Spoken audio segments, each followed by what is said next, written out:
Bonjour Scorpion et bienvenue à ma chaîne. Je suis de retour avec une autre lecture en amour pour vous aujourd'hui. J'espère que vous allez bien. Alors Scorpion, on va aller regarder l'année 2025 et votre vie amoureuse, comment elle va se développer. Donc prenez seulement les messages qui vous parlent et parfois les énergies sont inversées lorsque vous avez quelqu'un en tête, ok? Donc on va aller regarder comment va se développer votre vie amoureuse Scorpion. À la prochaine année, dans quelques jours, qui commence dans quelques jours. Lâcher prise de vouloir contrôler, lâcher prise de contrôle, laisser les choses se développer naturellement ou une situation en particulier, avoir une conversation profonde et cœur à cœur. Il y aura ça en 2025 pour vous et une certaine personne ici.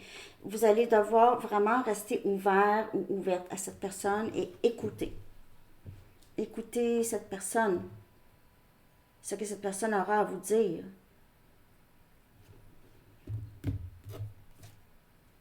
Lune de miel.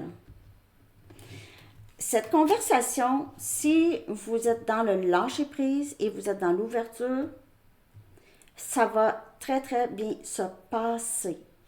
Ça pourrait amener un grand rapprochement avec quelqu'un et même un mariage. C'est comme si, c'est ça, vous allez vivre la lune de miel avant le mariage. La lune de miel va venir avant le mariage. Va venir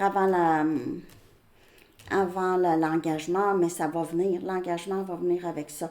Vous avez besoin de temps seul avec cette personne. Vous allez avoir besoin de temps seul, de passer des moments seuls à parler, à jaser, à discuter. Dites ça comme vous voulez. Peut-être même un voyage. Il se peut que vous rencontrez cette personne en voyage, justement.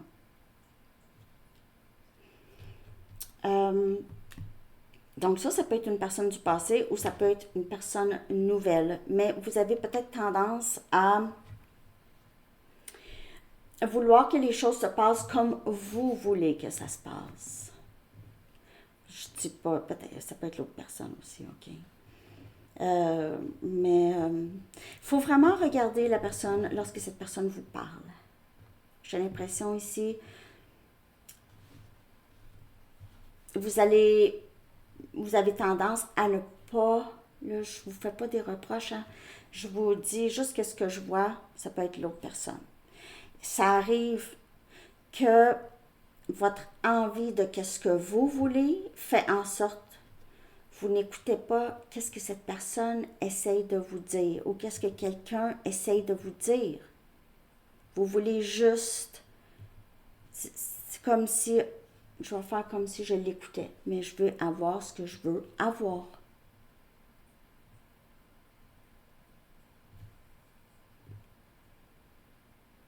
Il se peut que cette personne ait essayé de vous parler dans le passé et vous avez refusé d'écouter. Parce qu'il y a ici, il y a quelque chose par rapport à... Il y a une certaine résistance ou je veux que ça se passe comme ça. Alors même votre vie amoureuse, ça se passera probablement jamais comme vous pensez que ça va se passer. Jamais. Parce, parce que c'est comme ça. Parce que c'est pas... Oui, on crée notre réalité, mais il y a des choses ici qu'on ne peut pas non plus contrôler. On ne peut pas contrôler comment quelqu'un nous perçoit. On ne peut pas contrôler à quelle vitesse on fait avancer un lien qui a deux personnes. On ne peut pas contrôler la vitesse de l'autre. Si on essaie de contrôler la vitesse de l'autre, ça va se terminer. Mais de toute façon, si cette personne n'est pas à la même vitesse, c'est peut-être pas la bonne personne pour vous. Par contre, c'est pas ça que je vois. Je vois vraiment que vous allez essayer de garder une ouverture, de rester, d'être vraiment à l'écoute.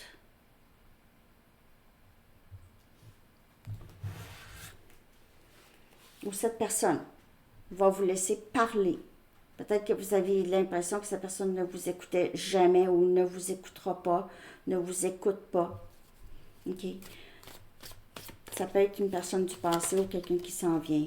On a la clé de mon cœur. Donc, on a ça.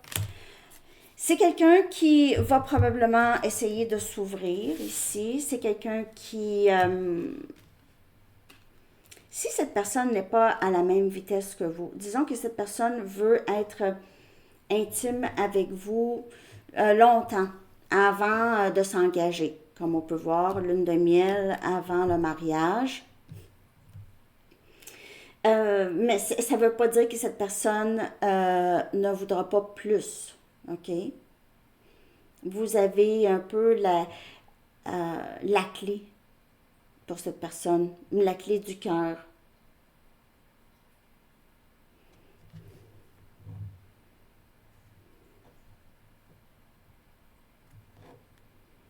De toute façon, c'est ça que vous allez vivre, Scorpion.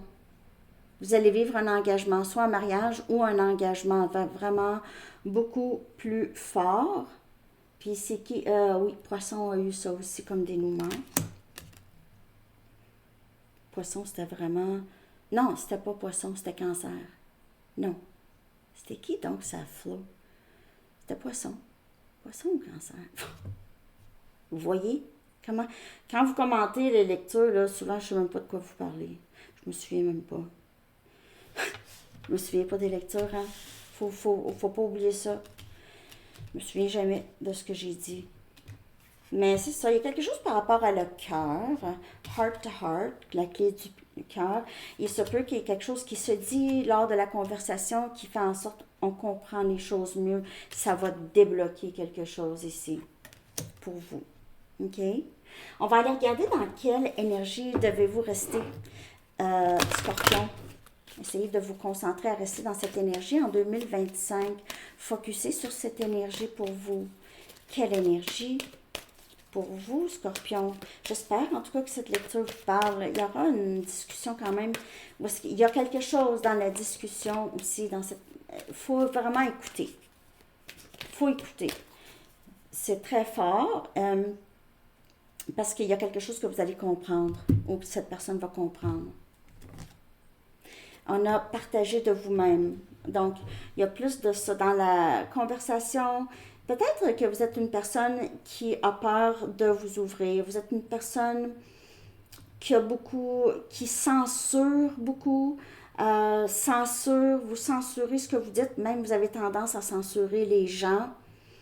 Mais il faut s'ouvrir, il faut partager de soi-même, il ne faut pas avoir peur ici. Parce que vous êtes une personne quand même généreuse, on vous dit de rester dans cette générosité de qui vous êtes. Donc, partagez votre authenticité, votre vraie personne. Partagez de vous-même, peut-être partager de vos expériences aussi. Scorpion, OK? Et renouveler votre vie, donc vous débarrasser du fouillis. Peut-être que vous essayez de faire un grand ménage de la maison, grand ménage dans votre vie, un grand ménage de vieilles façons d'être, de vieilles façons de penser, de contrôle, tout ça. Contrôle, ça vient souvent des craintes et des peurs. Ça vient du passé, ça, OK? Vouloir contrôler. Parce qu'il y a, à quelque part, on a eu l'impression de perdre. On a pris notre contrôle,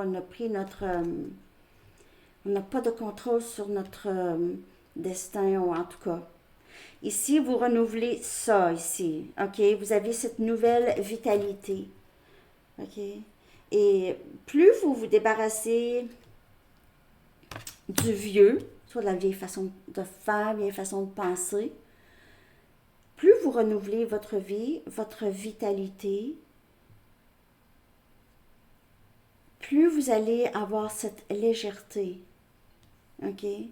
Ça va être léger. Donc, l'énergie qui vient vers vous, ça va être léger.